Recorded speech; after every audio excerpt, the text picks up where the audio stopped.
Departmental enquiry face చేయాల్సి వస్తుంది.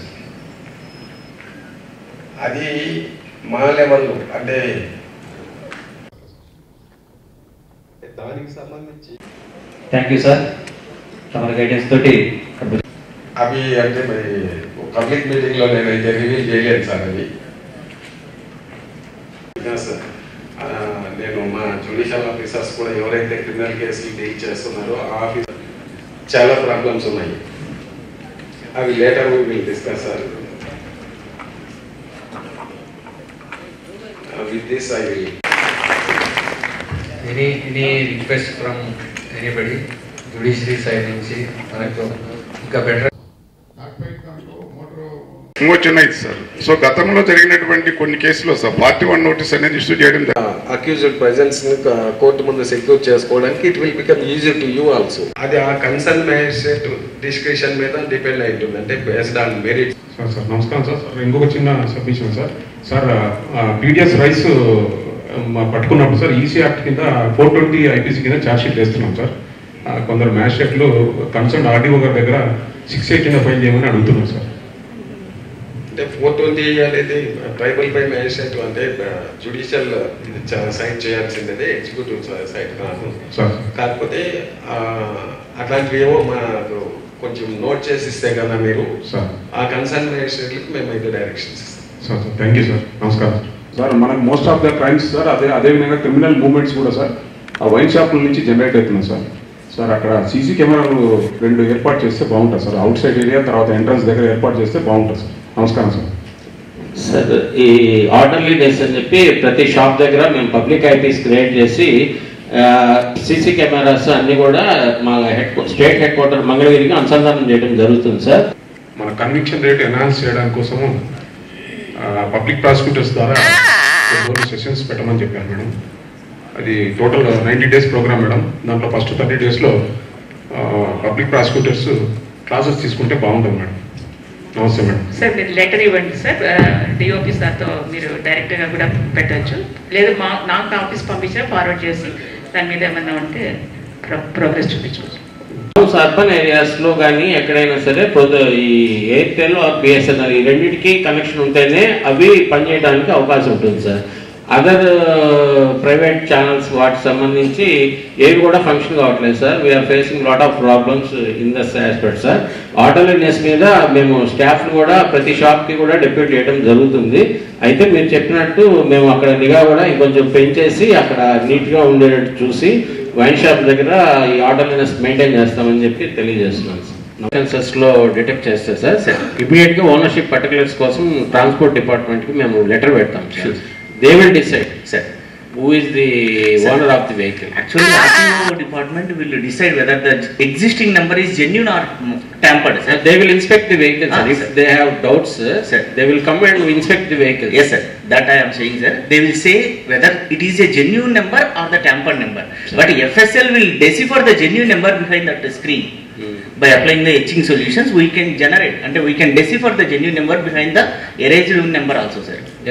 Erased number behind the genuine number also, by using the scientific principles, we have the facility to decipher the genuine number, sir. Sir, generally our excise offences cases, regional excise laboratory is there, sir, Kannur. Sir. So we are referring samples everything in regional excise laboratory, sir. We are not going to FSL, sir. In the special cases, we will refer to FSL also, sir. We will give instructions to my subordinates and I will shelf it, sir. If any... We have some cases, sir. You are exactly right, sir. One or two cases, chassis number also fake. Chassis is erased, sir. Erased. That is, there is no chassis number. Erased and they given false numbers also, sir.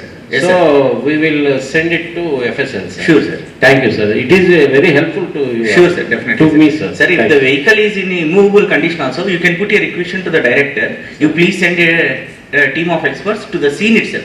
Noted. Our people will come to the scene itself and we will try to decipher the genuine numbers. Noted, sir. Noted, sir. It is very useful to investigation also. Definitely. Thank you. Jail Sovereign, sir. Na పేరు కే Rajeshwara sir. మా దగ్గర 950 members గాను present 636 మంది ఉన్నారు sir. Last 2 monthsలో ఒక 7% lockup అనేది పెరిగింది sir.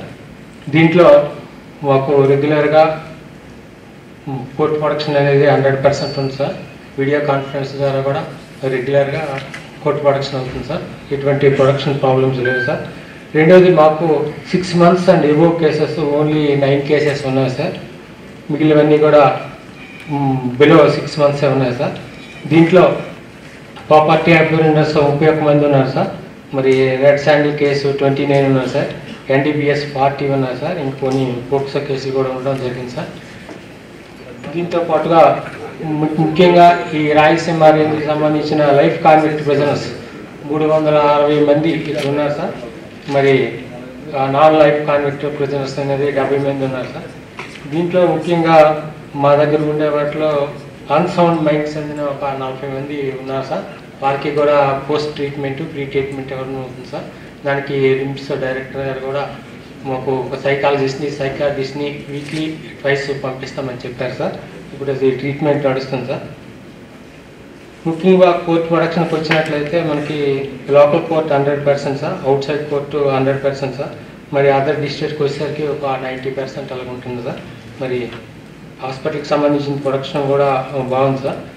మరి ఇప్పుడు మనకి దీంట్లో ముఖ్యంగా మెడికల్కి సంబంధించి కూడా అక్కడ ఇటీవల మాకు డీజీ గారు కూడా మెడికల్కి సంబంధించి ఒక ల్యాబొరేటరీ కూడా టెస్ట్లకి ఇచ్చారు సార్. దాన్ని ఉపయోగించి కూడా ఓల్డ్ ఏజ్కి సంబంధించిన వాళ్ళని లేకపోతే రెగ్యులర్గా వచ్చే టీబీ పేషెంట్కి వాళ్ళందరికీ కూడా చెక్ చేయడం పంపించడం జరుగుతుంది సార్.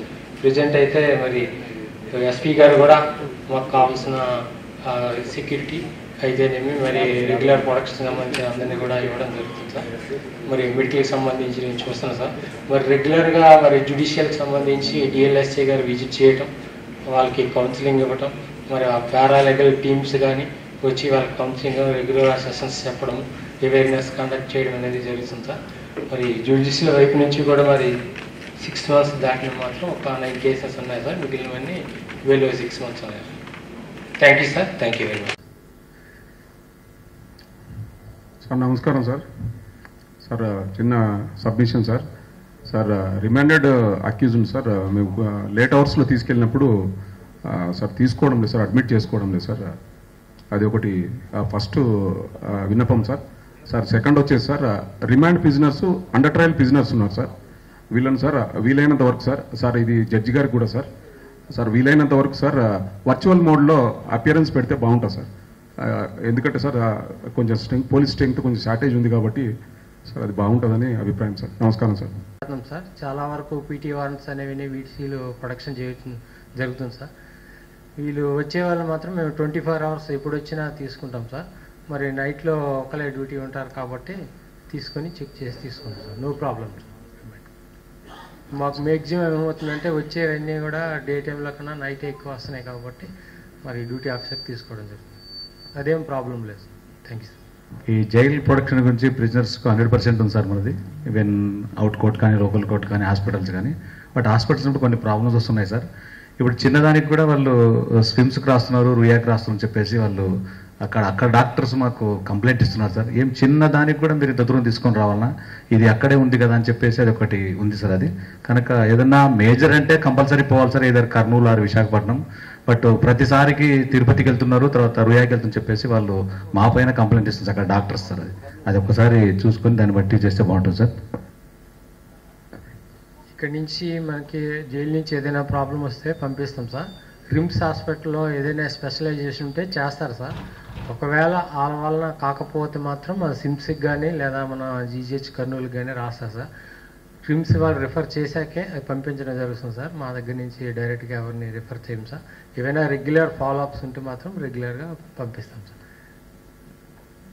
అవి మంచిగా చూస్తాం సార్. Thank you sir. ఈరోజు ఈ మీటింగ్కి కాల్ఫర్ చేశారు, చాలా సంతోషంగా ఉంది మాకు. ఎందుకంటే ఎప్పుడు కూడా I never attended this type of meeting. కాబట్టి దీనివల్ల ఏంటంటే ఒక ఇది జరుగుతుంది, ఒక మంచి జరుగుతుంది. ఎందుకంటే అన్ని డిపార్ట్మెంట్స్ గెట్ టుగెదర్ అయ్యి వాళ్ళ సమస్యలు షేర్ చేసుకుని ఎక్కడెక్కడ ఈ లూప్ హోల్స్ ఉన్నాయో అవన్నీ కూడా మనం సెటరైట్ చేసుకోవడానికి వీలుగా ఉంటుందనేది నా ఉద్దేశం. ఎనీహౌ ఈ మీటింగ్ నన్ను పిలిచినందుకు చాలా సంతోషం. అందరికీ కృతజ్ఞతలు. అలాగే మా సర్వీసెస్ గురించి కొంచెం బయట ప్రపంచానికి తెలిసింది కొంచెం తక్కువగా ఉంటుంది కాబట్టి దిస్ ఈజ్ ద ఎక్స్పోజర్ అనుకుంటున్నాను నేను. అవర్ డిపార్ట్మెంట్ ఈజ్ అంటే before 2015 our department is AP fire services department. 2015లో the title has been changed, AP state disaster response and fire services department. అన్ని డిజాస్టర్స్ కూడా మేము మా డిపార్ట్మెంట్ నుంచి కూడా అటెండ్ అవుతున్నాము. మా డిపార్ట్మెంట్ ఇంకొక పెక్యులర్గా చేసేటువంటి సర్వీస్ ఏంటంటే అర్ధరాత్రి అయినా అపరాత్రి అయినా ఎప్పుడైనా సరే సింపుల్ ఫోన్ కాల్ చాలు, ఆ సింపుల్ ఫోన్ కాల్ రిసీవ్ చేసుకొని వెహికల్తో ఎలాంటి సేఫ్టీ సెక్యూరిటీ లేకుండా కూడా మా అగ్నిమాపక భటులు వెళ్ళేసేసి అక్కడ ఎలాంటి ప్రమాదం జరిగినా కూడా తన ప్రాణాలను లెక్క చేయకుండా వెళ్ళి సమర్థవంతంగా చేసేసి మరి వాళ్ళ ఆస్తుల్ని ప్రాణాలని రక్షించేటువంటి డిపార్ట్మెంట్ మాది. కాబట్టి మేము ఈ డిపార్ట్మెంట్లో చేస్తున్నందుకు చాలా గర్వంగానే ఫీల్ అవుతున్నాను నేను. అలాగే ఈ డిజాస్టర్స్ కూడా ఒక ఈవెంట్ కలిసింది మాకు డిపార్ట్మెంటు. ఈ 2015 నుంచి కూడా ఎన్నో ప్రమాదాలకి, నాట్ ఓన్లీ ఫైర్ యాక్సిడెంట్స్, అనేక ప్రమాదాలు, ల్యాండ్ స్లైడ్స్ కానివ్వండి, లేకపోతే సైక్లోన్స్ కానివ్వండి, ఫ్లడ్స్ కానివ్వండి, ఎర్త్క్వేక్స్ కానివ్వండి, మరి న్యూక్లియర్ గ్యాసెస్ రిలీజింగ్ కానీ ఎలాంటి డిజాస్టర్స్ సంబంధించినా కూడా మరి మా అగ్నిమాపక భటులు మేము అటెండ్ కావటం, చాలా ప్రమాదాలు కూడా జరిగి మరి మా వాళ్ళు కూడా ఎంతోమంది దాంట్లో చనిపోవడం కూడా జరిగింది. అంటే ప్రాణాలకు తెగించి కూడా మరి సర్వీసెస్ ఇస్తున్నాము, మా సర్వీస్ నుంచి. అలాగే ఈ మధ్య చాలా ఈ నీళ్ళల్లో పడేసి చిన్నపిల్లలు అయితేనేమి ఈతకి వెళ్ళినటువంటి ఎన్నో ప్రమాదాలు జరగటం ఏంటి, అలాగే యాక్సిడెంట్స్లో, రోడ్ యాక్సిడెంట్స్లో ఎంతోమంది మరి సేవ్ చేయటం కూడా జరిగింది. మరి లాస్ట్ 5 years సంబంధించినటువంటి డేటా చూస్తే మేము 2020-21లో దాదాపు ప్రాపర్టీ సేవ్డ్ వచ్చేసి 17 crores 82 lakhs. ఇందులో ప్రాపర్టీ డ్యామేజ్డ్ వచ్చేసి 5 crores 96 lakhs. అలాగే 2021-22లో 340 crores 50 lakhs మేము సేవ్ చేసిన ప్రాపర్టీ. అలాగే దాంట్లో డ్యామేజ్డ్ ప్రాపర్టీ 8,26,000. అలాగే ఆల్టుగెదర్ చూస్తే 5 yearsలో చూస్తే దాదాపు 447 crores ఆఫ్ 54 lakhs వర్త్ఫుల్ ప్రాపర్టీని మేము సేవ్ చేయడం జరిగింది. ఎస్పీ గారు మన కడప టౌన్లో కొన్ని లొకేషన్స్ పంపించి అక్కడ సీసీ కెమెరాలు ప్రొవైడ్ చేయమని చెప్పి ఒకసారి రాశారు నాకు.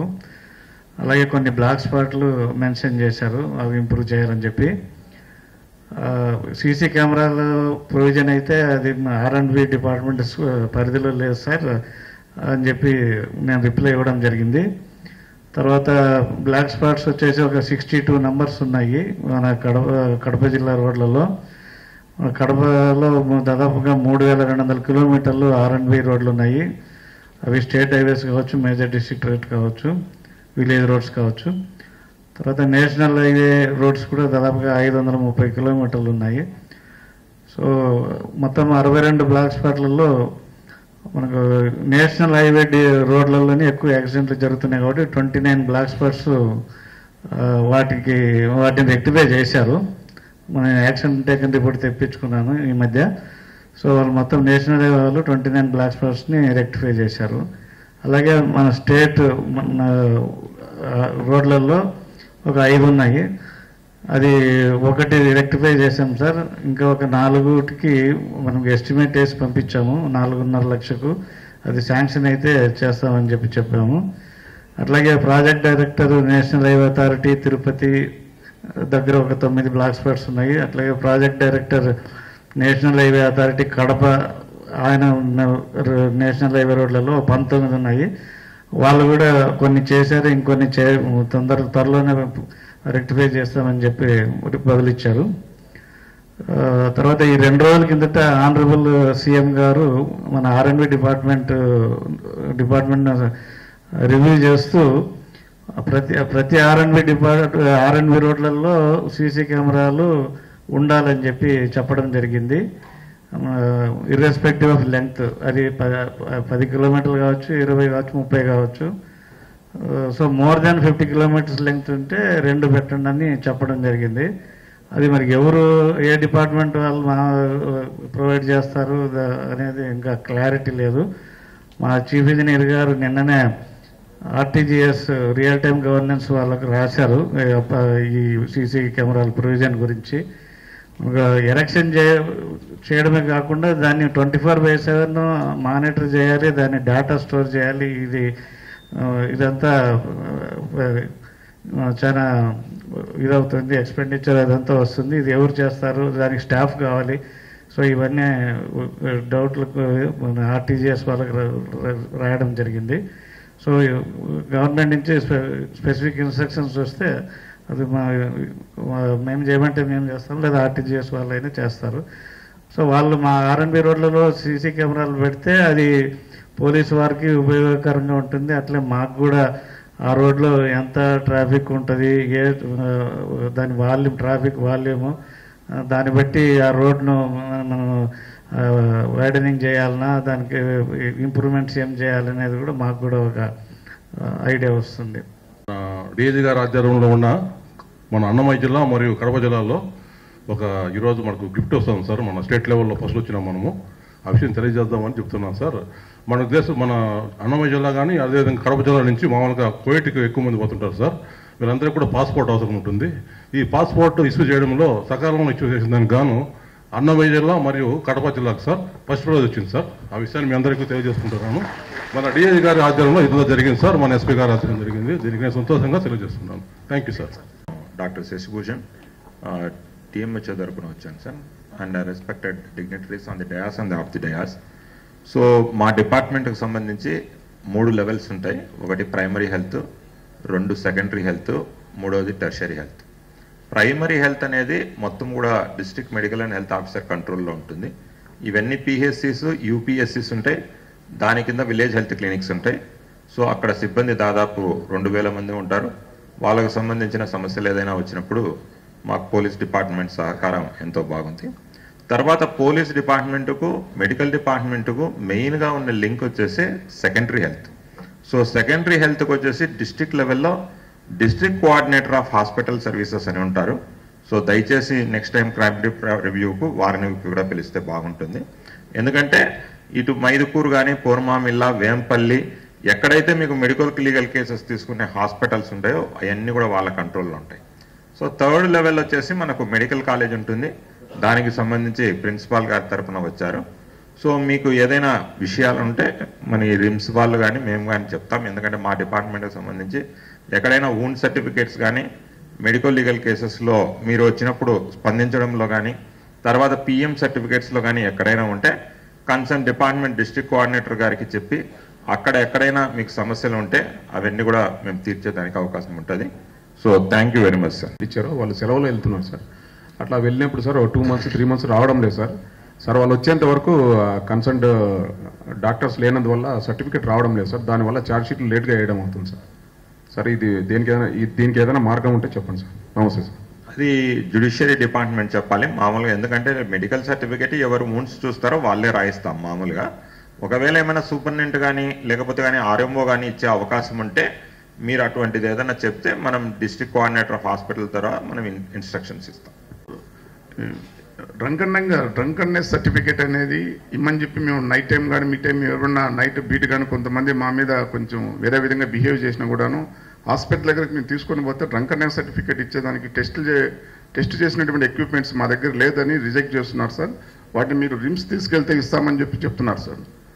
డ్రంకన్ టైప్ సర్టిఫికేట్కు కెమికల్ ఒకటి చిన్న లిక్విడ్ పారాఫిన్ అని కావాలి. దాన్ని ఆ లిక్విడ్ పారాఫిన్లో నుంచి ఒక ఇంజెక్షన్ ద్వారా వాళ్ళ బ్లడ్ను మనం పంపిస్తే అది మనం పంపించేస్తాం. ఆర్ఎఫ్ఎస్ఎల్ కానీ వాళ్ళకి పంపిస్తే దాంట్లో ఆల్కహాల్ కంటెంట్ ఉందా లేదా అని ఇస్తారు. కానీ మెయిన్గా మనం సర్టిఫికేట్స్ అన్నీ ఎప్పుడు ఇస్తామంటే వాళ్ళని ఫిజికల్గా ఎగ్జామిన్ చేసి అండర్ ది కంట్రోలా లాదా అని ఒక 3 పాయింట్లు ఉంటాయి.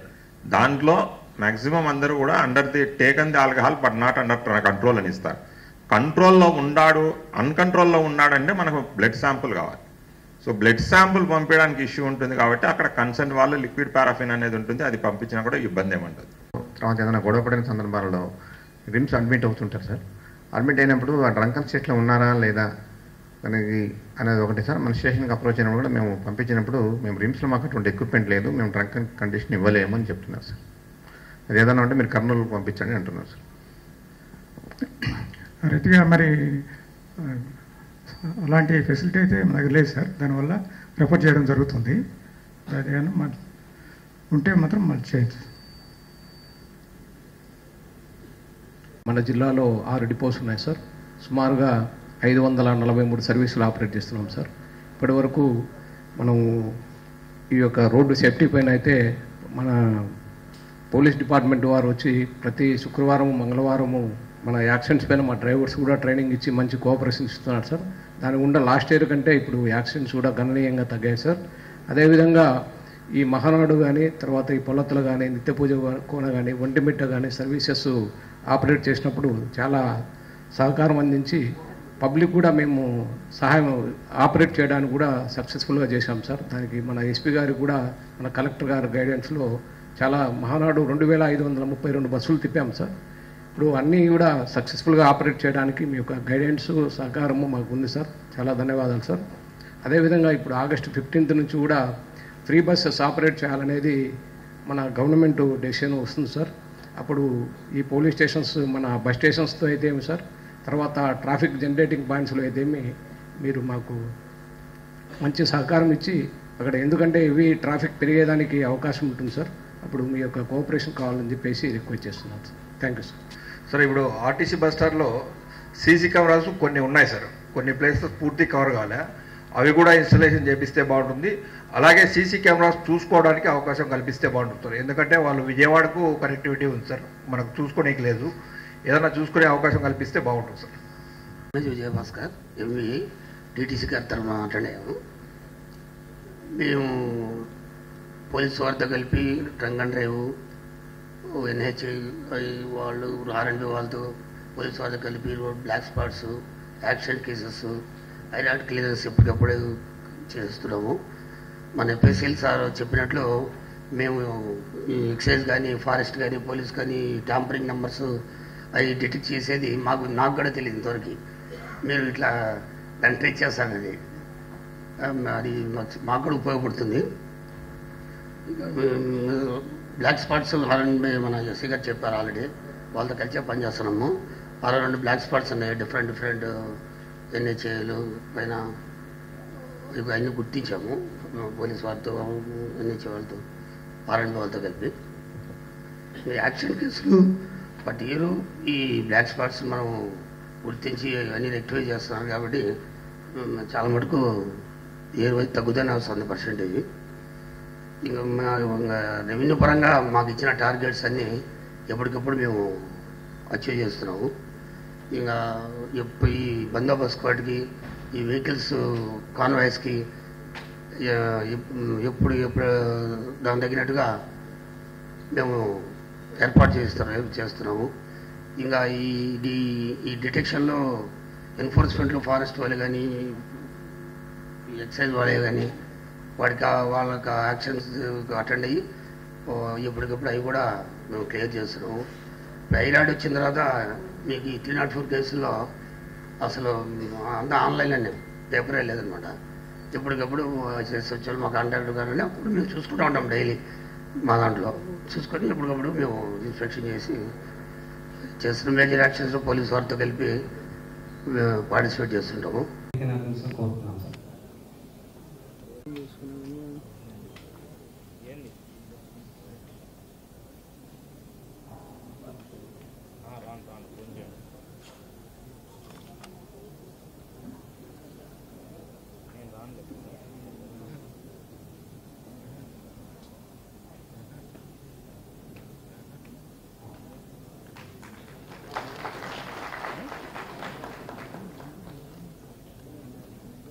తర్వాత ఆర్ఎండ్బి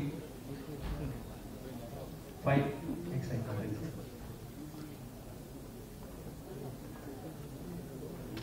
తర్వాత ఆనరబుల్ మేజిస్ట్రేట్స్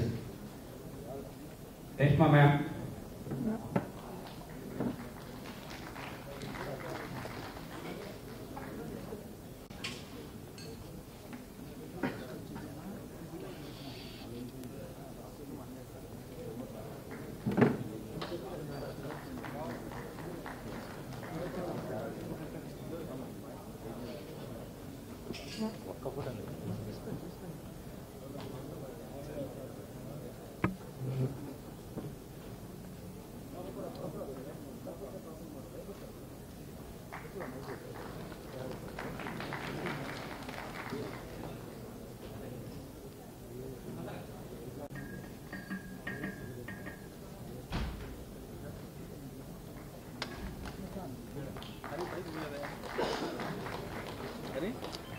ఏ జనరల్ చూసుకున్నా ఏమన్నా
మన ఎస్పీ గారు మన డీజీ సార్ని సత్కారం చేస్తారు.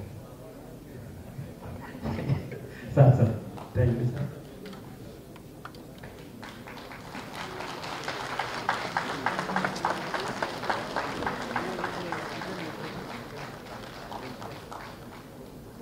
Thank you sir. మన ఎస్పీ గారిని మన డీజీ సార్ సత్కారం చేస్తారు సార్.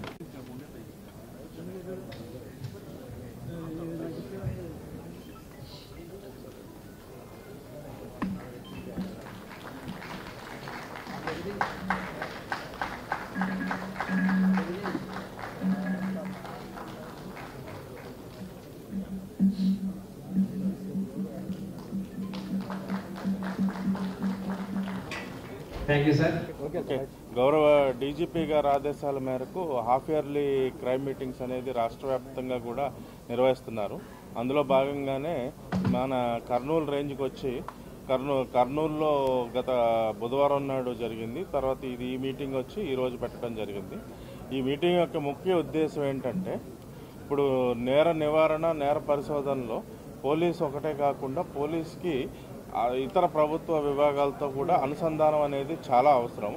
రాను ఎవరి పని ఒత్తిడిలో వాళ్ళు ఉండటం వల్ల ప్రతి ఒక్కరూ కూడా ఎవరి గదిలో వాళ్ళు, అంటే ఎవరి జైలు అంటే ఎవరి, ఇప్పుడు ధాన్యాగారంలో చూడండి ఇట్లాగా నిలువుగా ఉండి ధాన్యాలు జైలోస్ అంటారు. సో ఏ డిపార్ట్మెంట్ వారి జైల్లోనే పని చేసుకోవడం తప్పితే అవసరమైనప్పుడు కావాల్సిన కోఆర్డినేషన్ అనుసంధానం అనేది లేకుండా అయిపోతుంది. సో ఏంటంటే అట్లీస్ట్ ఇక్కడి నుంచి జిల్లా స్థాయిలో కూడా పోలీసు వారు నిర్వర్తించే నేర నివారణ నేర పరిశోధనకు సంబంధించి మెడికల్ అండ్ హెల్త్ విభాగము, తర్వాత కొన్ని ఇతర ఇప్పుడు ఎక్సైజ్ ఆఫెన్సెస్లో ఎక్సైజ్ డిపార్ట్మెంటు, రెడ్ శాండర్తో ఫారెస్ట్ డిపార్ట్మెంటు, తర్వాత కొన్ని ఇంకా ప్రాసిక్యూషను, జ్యుడిషియరీ, అలాగే కొన్ని వాటిలో లా అండ్ ఆర్డర్, తర్వాత రెవెన్యూ మ్యాటర్స్లో కలెక్టరేట్తోనూ ఎంఆర్ఓ తహసీల్దార్ ఆఫీస్తోనూ కూడా చాలా ఒక రకమైన కోఆర్డినేషన్ అనుసంధానం అనేది చాలా అవసరం. సో దాన్ని పెంపొందించే భాగంగానే ఈ యొక్క హాఫ్ ఇయర్లీ క్రైమ్ మీటింగ్ అనేది ఉద్దేశం. దీనికి తగ్గట్టుగానే మొత్తం జిల్లాలో ఉన్న అన్ని విభాగాల అధిపతుల్ని కూడా పిలిచి ఈ యొక్క మీటింగ్ని గ్రాండ్ సక్సెస్ చేసిన మా ఎస్పీ గారిని అభినందిస్తున్నాం. ఈరోజు హాఫ్ ఇయర్లీ క్రైమ్ మీటింగ్లో భాగంగా డిఐజీ గారి ఆధ్వర్యంలో కలెక్టర్ గారి యొక్క ప్రెజెన్స్లో డిస్ట్రిక్ట్ మ్యాజిస్ట్రేట్స్, అదేవిధంగా ఏపీపీలు, other departments like excise, transport, revenue department, అన్ని డిపార్ట్మెంట్స్ వాళ్ళతో ఈరోజు half yearly crime meeting review చేసుకోవడం జరిగింది. క్రైమ్ యొక్క టెండెన్సీ ఎలా పెరుగుతూ ఉంది, దాన్ని ఫ్యూచర్లో ఎలా తగ్గించాలి, ఈ 6 నెలల్లో జరిగిన క్రైమ్ ట్రెండ్ ఎలా ఉంది, దానికి గల కారణాలు ఏంటి, ఆ తర్వాత ఫ్యూచర్లో ఎలా తగ్గించాలనే దాని మీద మనం డిస్కస్ చేయడం జరిగింది. డిస్కస్ చేయడంలో భాగంగా ఇంటర్ డిపార్ట్మెంట్స్తో ఉన్నటువంటి కోఆర్డినేషన్లో ఎక్కడెక్కడ ల్యాప్సెస్ ఉన్నాయి, ఆ ఇష్యూస్ని ఎట్లా సార్ట్అవుట్ చేసుకోవాలనేసి కూలంకషంగా చర్చించడం జరిగింది. కడప జిల్లాకు సంబంధించినటువంటి క్రైమ్ ప్రివెన్షన్లో భాగంగా అన్ని డిపార్ట్మెంట్స్తో కోఆర్డినేషన్ మీటింగ్స్, టెక్నాలజికల్ ఇనిషియేటివ్స్తో ముందుకు పోవాలనేటటువంటిది ఇక్కడ డిస్కస్ చేసుకోవడం జరిగింది. లాస్ట్ 6 నెలల్లో జరిగినటువంటి క్రైమ్లో భాగంగా కొన్ని హెడ్స్ ఆఫ్ క్రైమ్స్ పెరిగాయి, కొన్ని హెడ్స్ ఆఫ్ క్రైమ్స్ తగ్గాయి. దాంట్లో ఈ సైబర్ క్రైమ్స్ యొక్క తీవ్రత పెరుగుతూ ఉండడం గమనించడం జరిగింది. దానికోసం పబ్లిక్ అవేర్నెస్, అదేవిధంగా క్రైమ్ ప్రివెన్షన్ కోసం సెన్సిటైజేషన్ అనేటటువంటిది ఫోకస్ చేయడం జరిగింది. యాక్సిడెంట్స్ నివారణ కోసం NHAI, R&B, అదేవిధంగా ట్రాన్స్పోర్ట్ డిపార్ట్మెంట్ అనేక డిపార్ట్మెంట్స్తో కోఆర్డినేట్ చేయడం జరుగుతూ ఉంది. 42 బ్లాక్ స్పాట్స్ ఉన్నాయి, వాటిలో సీసీ కెమెరాలు ఏర్పాటు చేయడం అనేటటువంటిది ప్రధానంగా డిస్కస్ చేయడం జరిగింది. అదేవిధంగా గాంజా ప్రోన్ ఏరియాస్ దాదాపు మన జిల్లాలో 90 వరకు ఉన్నాయి హాట్స్పాట్స్. అక్కడ ప్రత్యేకమైనటువంటి నిఘా డ్రోన్స్ కెమెరాల ద్వారా ఏర్పాటు చేయాలనేసి డిస్కస్ చేసుకోవడం జరిగింది. కాబట్టి కడప జిల్లా ఫ్యాక్షన్ బ్యాక్గ్రౌండ్ ఉన్నటువంటి నేపథ్యంలో ఇంతకు ముందు ఉంది, ఇప్పటికి లేనప్పటికీ ఫ్యాక్షన్ ప్రోన్ ఉన్నటువంటి ఏరియాల్లో ఎలాంటి ముందు జాగ్రత్త చర్యలు తీసుకోవాలి, అదేవిధంగా గ్రామాల్లో పోలీసింగ్ని మరింత చేరువ చేయడం కోసం పల్లెనిద్ర లాంటి కార్యక్రమాలని ఎలా ముందుకు తీసుకెళ్తున్నాం అనేది డిస్కస్ చేసుకోవడం జరిగింది. కాబట్టి క్రైమ్ ప్రివెన్షన్ అండ్ డిటెక్షన్ మీద దృష్టి పెడుతూ ఇప్పుడు ఏవైతే అప్డేటెడ్ క్రైమ్స్ ఉన్నాయో, cyber crimes, social media crimes, వాటిని ప్రజలకు ఎలా సెన్సిటైజ్ చేయాలనే కార్యక్రమాలతో పాటు శక్తి యాప్స్ అనేటివి, డిఫరెంట్ హెల్ప్ లైన్స్ గురించి పబ్లిక్ అవేర్నెస్ ప్రోగ్రామ్స్ని ఆర్గనైజ్ చేయాలనేసి తీర్మానించడం జరిగింది. Thank you very much.